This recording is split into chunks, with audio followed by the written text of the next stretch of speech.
This video is going to discuss current. So current, or electrical current, is the rate of charge movement. So rate of charge movement.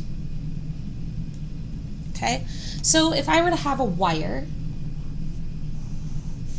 like this, okay, and I were to plug that wire up to some source causing the electrons that were in the metal that made up that wire, they would move, so you'd have some charges. Well, I guess I'll make them electrons, right? We'll say this is the positive and the negative end. You know, they would start to move past some plane in the wire, right? And so it would be as if you were to stare at this sort of plane in the wire and count how many charges went by, okay? So remember, whenever you see the rate of something, that is over time. So the equation is actually I equals Q over T, where Q is the amount of charge, right? Just like we've been been using already, a charge, T being some increment of time, and then I being the letter that we use for current, okay? So the unit would be then, if I'm taking Q over T, it would be coulombs over seconds, which we call an ampere, okay, which is written with the letter A. So this is the variable for current, this is the unit for current, so it's coulombs over seconds, okay? Now, one thing that I want to let you know is when we hook a wire up to an outlet like this, within the wire there is a uniform electric field. Okay, so just another case where a uniform electric field is created. Okay, all right, so we need to define the direction of current. Okay, current is always in one direction. It's called the conventional current. Okay, now the conventional current is backwards. So, you know, we think, you know, you hook up something to an electrical outlet, the electrons flow, the direction of the electron flow is actually the direction of the current, but that's wrong. Okay, that's backwards. The conventional current is actually the direction of net positive charge.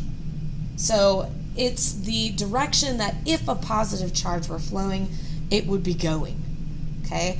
So it makes the conventional current always be in the same direction, okay?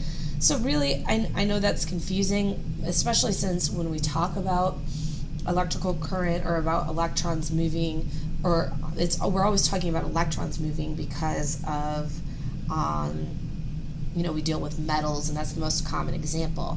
However, ionized gases can move, so positively charged things can move as well. Positive charged ions can move in, you know, in a liquid.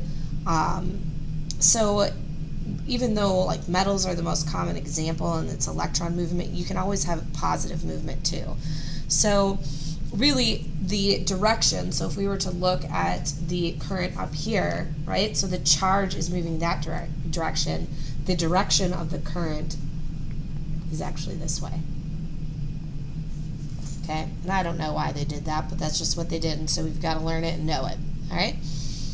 So when electrons move through a wire, right, so here's my wire, okay, remember that that wire is made up of a whole bunch of different atoms, okay? And atoms have a nucleus, and they've got protons and neutrons, and they've got all these electrons. So if an electron's going to move, you know, towards this positive end, and it's over here, it's not just going to shoot straight through. Essentially what it does is it sort of like bounces all around in there, right? It's impeded by stuff in there, you know, but eventually you get this sort of net flow of movement of electrons from one place to another, okay? So if we looked at this, let's just, you know, rehash that idea of the direction of the current, and also I'll talk about the electric field here too, okay? So remember that electric fields point away from the positive and towards the negative. So the direction of the electric field, or the uniform electric field in that wire, would be to the left. Okay. And remember that the direction of current is always opposite the flow of electrons. So it would be in this direction, right, with the electric field. It would be the direction of the current. Okay? And so I guess that's where I'll stop for today, and then we'll talk about, what does this mean in terms of electrical circuits in the next video.